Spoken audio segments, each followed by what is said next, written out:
Maayong buntag mga kabisayaan dyan. Uy, mamahaw ta ninyo. Na ako'y pamahaw nga espesyal karong buntaga tanawa.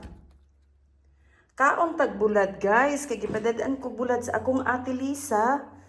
Mga unta ninyo og binisaya nga pamahaw tanawa.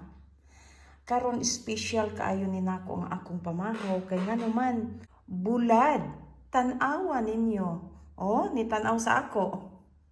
Ay nako, gipadala sa akong ate Lisa ang bulad karon kay nga akong bana kay niuli man sa Amerika.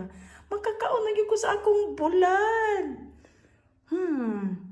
Special para nako ang akong tuyo kung sa mga Tagalog pa. Kain tayo. Breakfast, pamahaw or almusal. Sarap.